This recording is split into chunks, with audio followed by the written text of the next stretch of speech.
केंद्र सरकार की अग्निपथ योजना को लेकर देश भर में विरोध की आग लगी हुई है।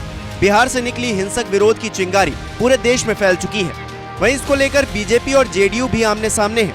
बीजेपी प्रदेश अध्यक्ष डॉक्टर संजय जायसवाल ने बिहार सरकार पर निशाना साधते हुए कहा कि सिर्फ भाजपा को टारगेट किया जा रहा है, इसे जल्द रोका जाए, नहीं तो फिर किसी के लिए ठीक नहीं होगा। देखिए, विरोध करने का हक किसी को भी है, विरोध करने में कोई बुराई नहीं है। हम सब अलग अलग दल के हैं, लेकिन इस तरह से प्रशासन के द्वारा व्यक्तियों को टारगेट करना, प्रशासन के द्वारा एक खास पार्टी के दफ्तरों को जलाने करना, और 300 मधेपुरा में जो हुआ है, 300 पुलिस दर्शक बन करके बैठी हुई है, क्या पुलिस पे कार्रवाई हो रही है? तो ये हम लोग शासन के हिस्सा हैं, और इस तरह से जो कहीं हिंदुस्तान में नहीं हो रहा वह बिहार में हो रहा है, यह बहुत गलत है। और भारतीय जनता पार्टी के अध्यक्ष के तौर पर मैं बिल्कुल इसका विरोध करता हूं, और इस तरह की घटनाएं हर हालत में अगर नहीं रोकी गई तो यह किसी के लिए भी अच्छा नहीं होगा। वहीं जायसवाल के इस बयान पर जेडीयू भड़क गई और उनके राष्ट्रीय अध्यक्ष लल्लन सिंह ने पलटवार करते हुए कहा कि सीएम नीतीश कुमार सरकार चलाना जानते हैं, संजय जायसवाल मानसिक संतुलन खो बैठे हैं। अच्छा होगा कि वो युवाओं को समझाएं।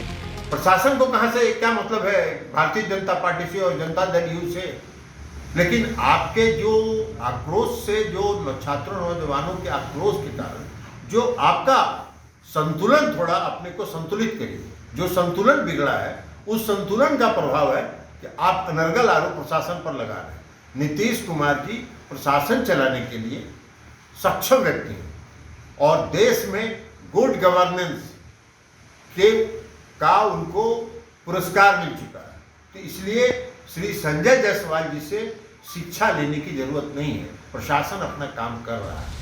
वहीं जेडीयू के संसदीय बोर्ड के अध्यक्ष उपेंद्र कुशवाहा ने कहा कि संजय जायसवाल की बातों को गंभीरता से लेने की जरूरत नहीं है।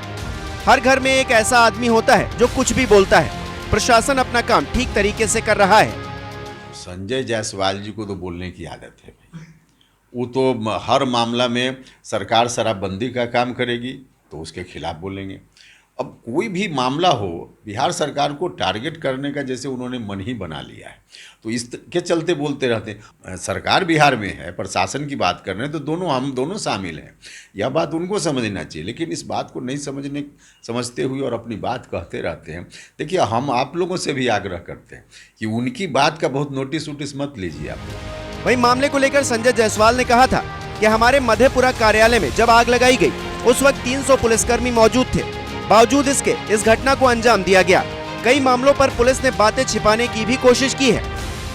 देखिए, स्वतःस्फूर्त आंदोलन है यह। अचानक से छात्र आक्रोशित हो गए तो क्या लगता है आपको या किसी को भी कि प्रशासन के लोग, पुलिस के लोग छात्रों पर गोली चलाना शुरू कर दें?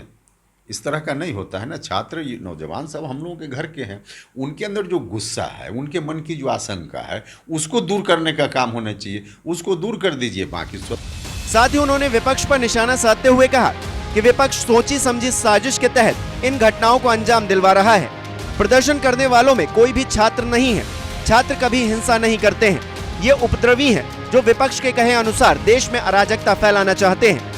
जो भी छात्र हैं उन्हें अग्निपथ योजना बहुत अच्छी लगी है। इस योजना में कहीं भी विरोध करने जैसा कुछ नहीं है।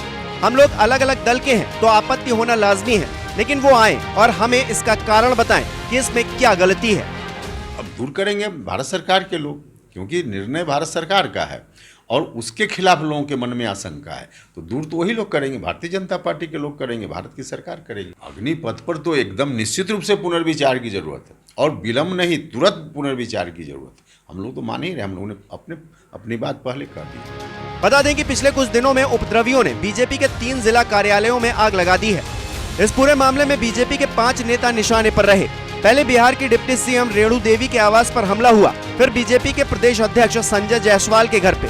फिलहाल इस मामले को लेकर बिहार के अंदर सियासी आग लगातार जल रही है।